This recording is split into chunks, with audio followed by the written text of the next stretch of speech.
Hermanos y hermanas, es con una mezcla de gratitud y una cierta dosis de reverencia que vengo a compartir algo que viví, algo que me marcó profundamente y que, de alguna manera, me definió.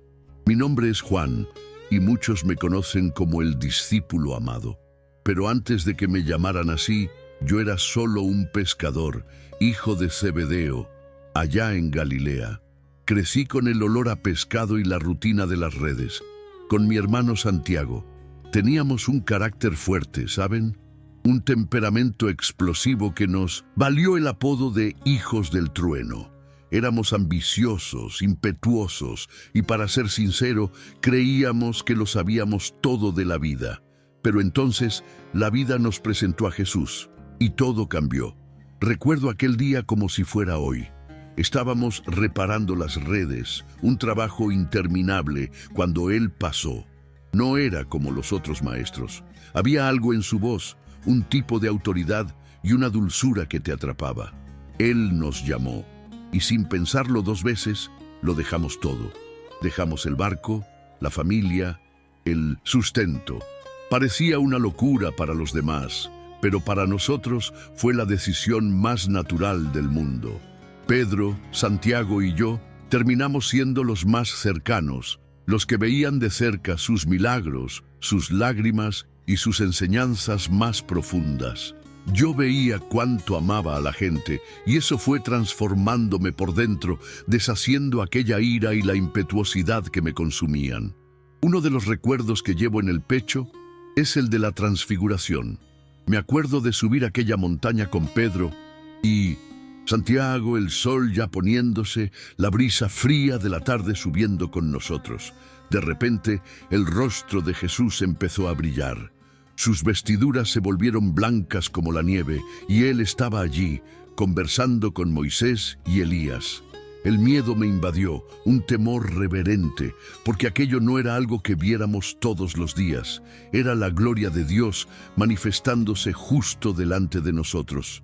Pedro, siempre rápido, sugirió hacer enramadas, pero la nube que nos cubrió y la voz del Padre fueron algo que trascendió cualquier idea humana. Fue un vislumbre del cielo, una prueba irrefutable de quién era Él realmente. Pero, a pesar de ver tanta gloria, también vi el dolor. Recuerdo la noche en Getsemaní, su angustia, el sudor como gotas de sangre. Mientras Él oraba, suplicando al Padre, los otros discípulos y yo simplemente no podíamos mantenernos despiertos. El agotamiento, quizás el miedo, nos venció. Y después vino el arresto. Aquella escena nunca salió de mi mente. La traición de Judas, la multitud acercándose con antorchas y espadas. El pánico se extendió y uno por uno todos los demás huyeron, menos yo.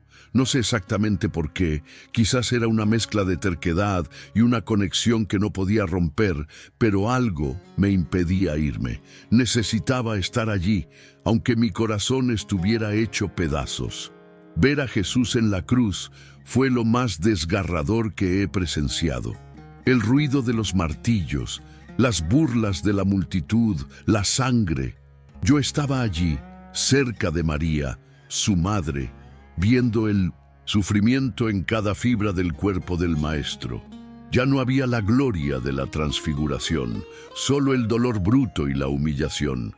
Pero incluso en aquel tormento, Él se preocupó por su madre. Recuerdo claramente que me miró y dijo: «Mujer, ahí tienes a tu hijo». Y luego a mí: «Ahí tienes a tu madre». En ese instante entendí la responsabilidad. Era como si Él me confiara lo más precioso que tenía.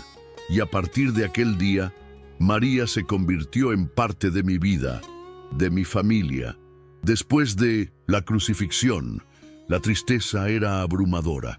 El Maestro había muerto y con Él parecía que toda esperanza se había desvanecido. Nadie entendía bien lo que había pasado. El primer día de la semana, muy temprano, María Magdalena vino corriendo, sin aliento, diciendo que el sepulcro estaba vacío. Pedro y yo corrimos juntos, el viento en la cara, la duda y la esperanza luchando dentro de mí. Llegamos al sepulcro y vimos las vendas de lino y el sudario enrollado. Fue allí, en aquel lugar vacío, que una verdad comenzó a solidificarse en mi corazón. Él había resucitado. No necesitaba ver para creer. La ausencia de un cuerpo y el orden de las cosas allí me dijeron lo suficiente. Aquel vacío no era un fin, sino un comienzo. La experiencia de Pentecostés, hermanos míos, fue algo que trascendió cualquier entendimiento.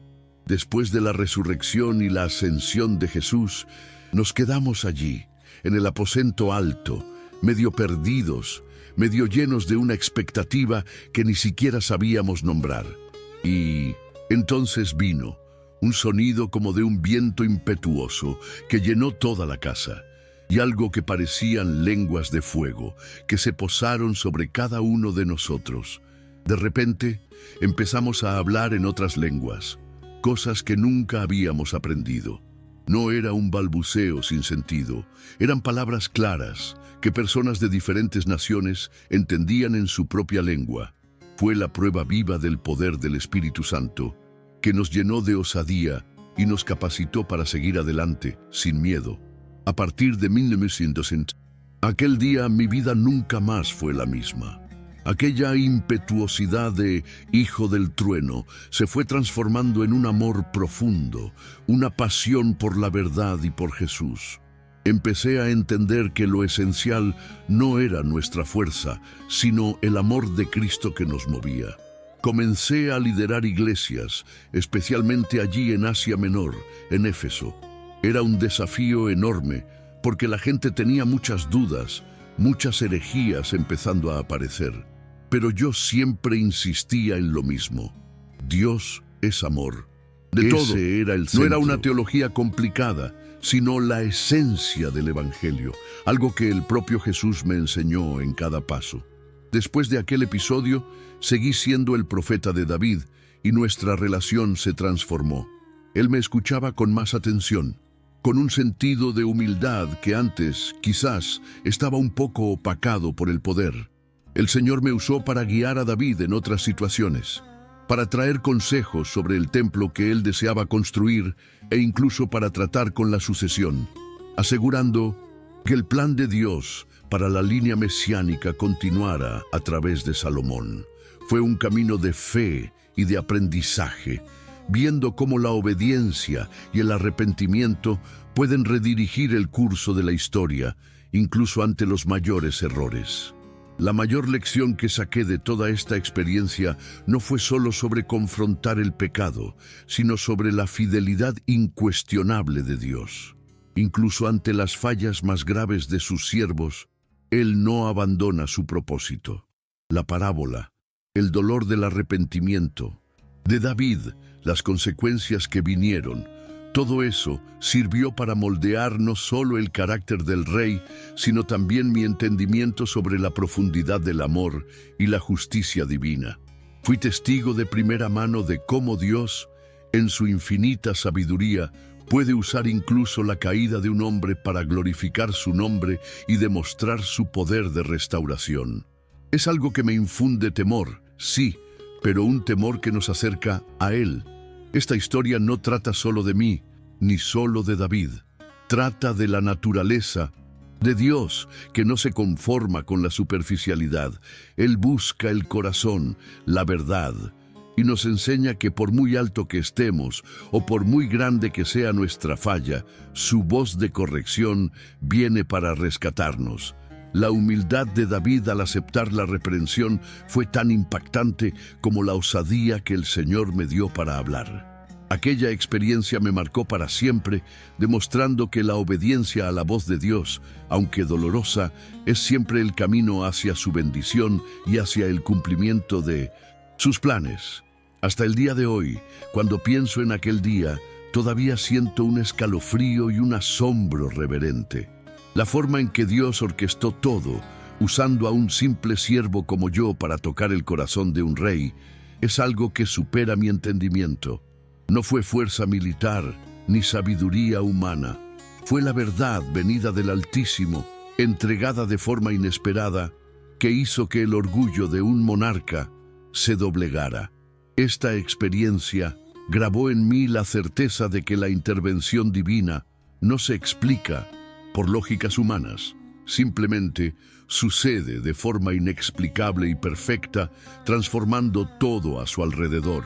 Las marcas de aquella experiencia permanecen en mí, no como un peso, sino como un recordatorio constante de la fidelidad de Dios y de la importancia de estar siempre atento a su voz. Y la fe de David, que supo humillarse, se convirtió en un faro para muchos, mostrando que incluso después de la caída, la restauración es posible. Esta es la esencia de lo que viví, una prueba viva de que Dios actúa en nuestros corazones en los momentos más cruciales para alinearnos con su propósito eterno, y por esta verdad estoy eternamente agradecido.